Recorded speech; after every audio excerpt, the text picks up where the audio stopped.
YouTube channel. അപ്പോൾ നമ്മൾ ഇന്ന് വന്നിട്ടുള്ളത് ഒരു സിമ്പിൾ റെസിപ്പി ആയിട്ടാണ്. അപ്പം ഇന്ന് ഇവിടെ ഞാൻ ചേന ഫ്രൈ ആണ് ചെയ്യാൻ പോകുന്നത്. ലൈക്ക് നമ്മുടെ ഫ്രഞ്ച് ഫ്രൈസ് ഒക്കെ പോലെ ഒരു ടൈപ്പിലാണ് ചെയ്യുന്നത്, തിൻ കട്ട് ചെയ്തിട്ട്. അപ്പോൾ ഇതിന് വേണ്ട ഇൻഗ്രീഡിയൻസ് എന്തെല്ലാമെന്ന് വെച്ച് കഴിഞ്ഞാൽ നമുക്ക് ചേന വേണം, പിന്നെ സോൾട്ട്, പിന്നെ മഞ്ഞൾപ്പൊടി, പിന്നെ മുളക് പൊടി, പിന്നെ ആവശ്യത്തിനുള്ള വെളിച്ചെണ്ണ. ഇത്രയും ഇൻഗ്രീഡിയൻസ് വെച്ചിട്ട് നമുക്ക് സൂപ്പർ ടേസ്റ്റി ആയിട്ട് ഇത് എങ്ങനെ ഫ്രൈ ചെയ്തെടുക്കുന്നുള്ളത് കാണാം. അപ്പം ഞാൻ ഫസ്റ്റ് പാന് വെച്ചിട്ടുണ്ട്. ഇനി നമുക്ക് ഇതിലോട്ടേക്ക് ഓയിൽ ആഡ് ചെയ്യാം.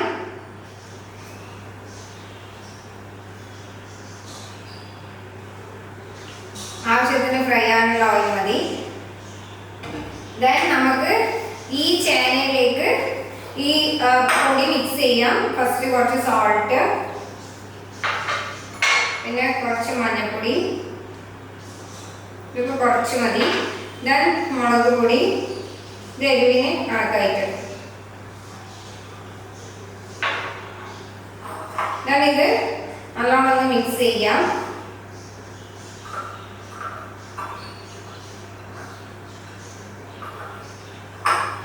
അപ്പോൾ നമ്മുടെ ആവശ്യത്തിന് ഉപ്പിട്ടിട്ട് വേണ്ട പോലെ നന്നായിട്ടൊന്ന് മിക്സ് ചെയ്ത് കൊടുക്കും. ഇത് മിക്സ് ചെയ്തിട്ട് കുറച്ച് ടൈം വെക്കുന്നുണ്ടെങ്കിൽ വെക്കാം, ഒരു ഡയറക്റ്റ് ഫ്രൈ ചെയ്യുന്ന കുറച്ച് ടൈം വെച്ച് കഴിഞ്ഞാൽ ഇത് പിടിക്കും ഇതിൻ്റെ അത് കുറച്ച് നന്നായിട്ട്. അപ്പം ഞാനിപ്പോൾ പെട്ടെന്ന് തന്നെ ഫ്രൈ ചെയ്തെടുക്കുകയാണ്. ഇപ്പോൾ ഈ ചോറിൻ്റെ കൂടി അല്ലാതെയൊക്കെ എന്താ പറയുക പ്ലെയിൻ ആയിട്ടൊക്കെ നമുക്ക് കഴിക്കാൻ പറ്റും. ഇങ്ങനെ ഫ്രൈ ചെയ്തുകൊണ്ട് നിങ്ങൾക്ക് തന്നെ തിരികെ ടേസ്റ്റ് ചെയ്യുമ്പോൾ, കാരണം ഭയങ്കര ടേസ്റ്റാണ്. സോ നമുക്ക് എണ്ണ ചൂടായിട്ടുണ്ട്. അപ്പം ഇതിലോട്ടേക്ക് ഇട്ട് കൊടുക്കാം. ബാച്ചസ് ആയിട്ട് ഇടുന്നുണ്ടെങ്കിൽ കുഴപ്പമില്ല, ഒരു സ്ട്രെച്ചിൽ ഇടുന്നുണ്ടെങ്കിൽ കുഴപ്പമൊന്നുമില്ല, കാരണം തിന്നായിട്ട് ആയതുകൊണ്ട് പെട്ടെന്ന് തന്നെ ഇത് ആയി കിട്ടും. ഇത് നമുക്ക് നന്നായിട്ടൊന്ന് മിക്സ് ചെയ്ത് കൊടുക്കാം ഈ ഓയിലോട്ടേക്ക്.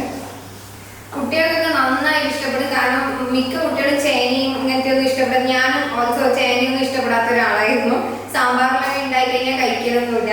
അപ്പം ഇങ്ങനെ ഇത് എൻ്റെ ഒരു ഫ്രണ്ടാണ് സജസ്റ്റ് ചെയ്തത്. അപ്പം ഞാൻ ചെയ്ത് നോക്കിയപ്പോൾ എനിക്ക് ഭയങ്കരമായിട്ട് ഇഷ്ടമായി. പിന്നെ ഞാൻ ചേന പോയി മേടിച്ച് ഉച്ചക്ക് ഫുഡിന് ചോറിൻ്റെ കൂടെ അധികം ഇങ്ങനെ ആക്കിയിട്ടാണ് കഴിക്കാറുള്ളത്.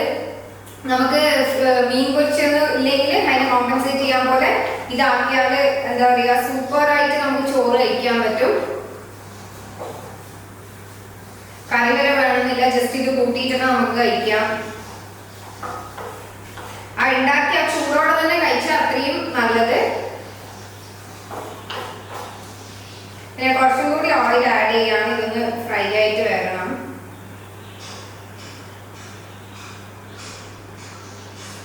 ഞാൻ ഫ്ലെയിം കുറച്ചൊന്ന് കൂട്ടി കൊടുക്കുകയാണ്.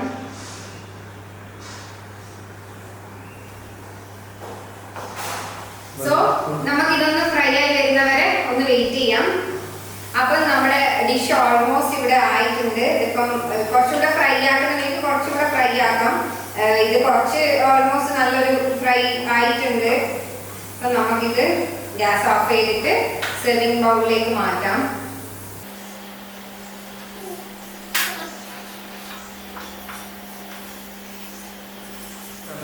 അപ്പൊ നമ്മുടെ ഡിഷ് ഇവിടെ റെഡി ആയിട്ടുണ്ട്. സോ നമ്മുടെ ചേന ഫ്രൈ ഇവിടെ റെഡിയാണ്. ഇത് നിങ്ങൾക്ക് കാണുമ്പോൾ തന്നെ തിരിയുന്നുണ്ടാവും, നല്ല ക്രിസ്പി ആയിട്ടുണ്ട്. ഒന്നെടുത്ത് ടേസ്റ്റ് ചെയ്തു. നല്ല ഈ ഒരു ഇപ്പൊ ഈ നമ്മൾ സെർവ് ചെയ്ത പാടിന് ഒരു പ്ലേറ്റിൽ കുറച്ച് ചോറെടുക്കുക, പിന്നെ ഇത് കൂട്ടിയിട്ട് അങ്ങ് കഴിക്കുക. ശരിക്കും പൊരിച്ച മീൻ്റെ ഒന്നും ഒരു ആവശ്യവും ഇല്ല, അത്ര സൂപ്പർ ടേസ്റ്റിയാണ്. അപ്പൊ എല്ലാവരും മസ്റ്റ് ട്രൈ ആണ്. അപ്പൊ എല്ലാവരും ട്രൈ ചെയ്ത് നോക്കുക. സോ എപ്പോഴും പറയുന്ന പോലെ എല്ലാവരും ലൈക്ക് ചെയ്യുക, ഷെയർ ചെയ്യുക, സബ്സ്ക്രൈബ് ചെയ്യുക. സോ അടുത്ത റെസിപ്പിയായി വരുന്നത് വരെ ബൈ ബൈ.